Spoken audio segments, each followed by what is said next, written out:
Assalamualaikum anak soli dan solihah. Bagaimana kabar kalian hari ini? Semoga selalu dalam kondisi yang terbaik ya. Anak-anak hebat, kali ini kita akan belajar bersama tentang toleransi dalam keragaman, muatan PPKN kelas 4, tema 7, subtema 3. Tapi sebelum pembelajaran kita mulai, jangan lupa berdoa terlebih dahulu ya. Dan siapkan alat tulis kalian masing-masing. Semangat belajar! Tujuan pembelajaran kita kali ini, yang pertama, siswa mampu memahami sikap toleransi terhadap keragaman di Indonesia. Yang kedua, siswa mampu memahami dampak positif dalam memahami keragaman masyarakat. Yang ketiga, siswa dapat mengerti tindakan yang mencerminkan sikap toleran dalam keragaman. Yang keempat, siswa mampu memahami dampak negatif kurangnya memahami keragaman Indonesia. Dan yang kelima, siswa dapat mengetahui tindakan yang harus dihindari supaya tidak terjadi perpecahan. Keragaman masyarakat Indonesia hendaknya kita pahami bersama sebagai kelebihan bangsa Indonesia yang bisa memperkaya budaya nasional. Kita harus bisa menerima keragaman dalam masyarakat dengan bijaksana, sehingga dapat dijadikan alat untuk memperkuat persatuan dan kesatuan NKRI. Sikap toleransi terhadap keragaman. Toleransi berasal dari bahasa Latin tolerar yang artinya dengan sabar membiarkan sesuatu. Toleransi dapat diartikan sebagai perilaku terbuka yang menghargai segala perbedaan yang ada dengan sesama manusia.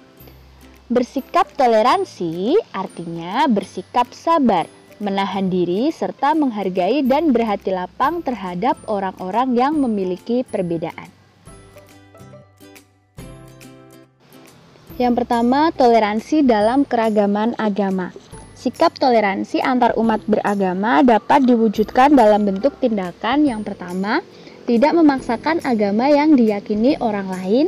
Yang kedua, beribadah sesuai ajaran agama yang dianut. Yang ketiga, memberi kesempatan pada pemeluk agama lain untuk beribadah. Yang keempat, menjaga kerukunan antar umat beragama. Dan yang kelima, menghormati agama yang dihormati orang lain. Yang kedua, toleransi dalam keragaman suku dan ras dapat diwujudkan dengan tindakan di antaranya. Yang pertama, berperilaku baik kepada siapapun tanpa membedakan suku dan ras manapun. Yang kedua, menghargai dan menghormati harkat dan martabat setiap manusia dengan mengembangkan semangat persaudaraan. Dan yang ketiga, menjunjung nilai-nilai kemanusiaan yaitu dengan menerima suku-suku dan ras bangsa lain.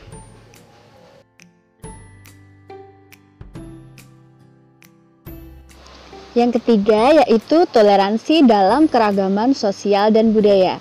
Toleransi tersebut dapat diwujudkan dalam berbagai tindakan. Yang pertama, mengetahui dan selalu mencari informasi keanekaragaman budaya bangsa Indonesia.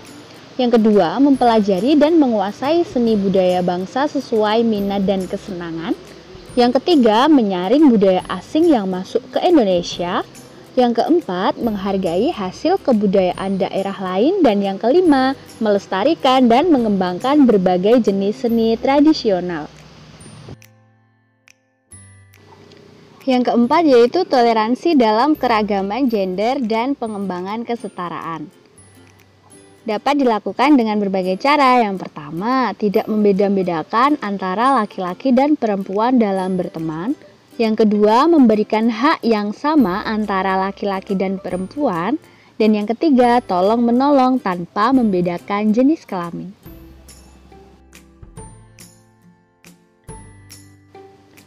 B. Dampak positif memahami keragaman masyarakat. Yang pertama, memperkaya khasanah budaya nasional. Yang kedua, alat memperkuat persatuan dan kesatuan.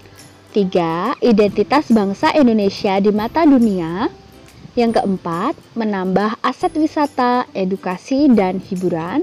Dan yang kelima, menumbuhkan rasa nasionalisme, memiliki, dan menghargai.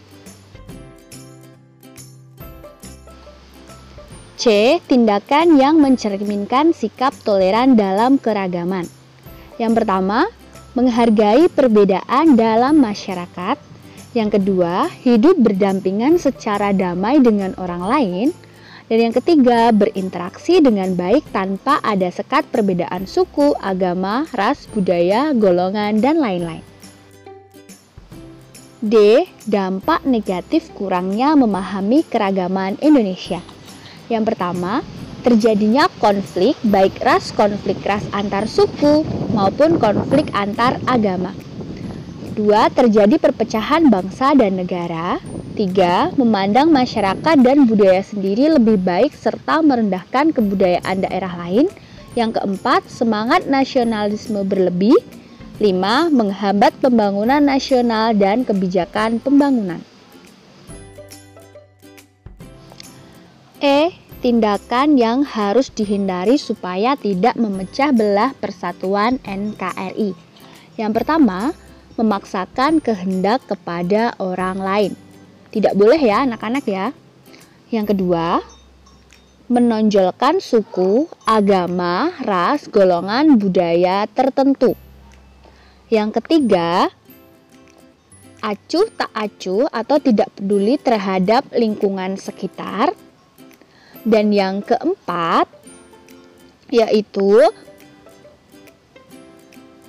mencari keuntungan diri sendiri daripada kesejahteraan orang lain. Sikap toleransi hendaknya kita terapkan dalam lingkungan kehidupan sehari-hari, baik di lingkungan keluarga, sekolah, maupun masyarakat berbangsa dan bernegara. Yang pertama yaitu sikap toleransi di lingkungan keluarga dapat dilakukan dengan cara yang pertama, membantu pekerjaan orang tua di rumah. 2. Membantu adik saat kesulitan dalam belajar. 3. Menghargai perbedaan antar anggota keluarga. Dan yang keempat, menjaga ketenangan saat tidur siang. Dan yang kelima, mendengarkan dan menjalankan nasihat orang tua.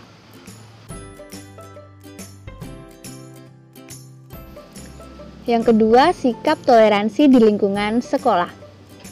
Yang pertama, menjaga ketenangan dalam kelas saat kegiatan belajar mengajar. Yang kedua, menghargai perbedaan pendapat.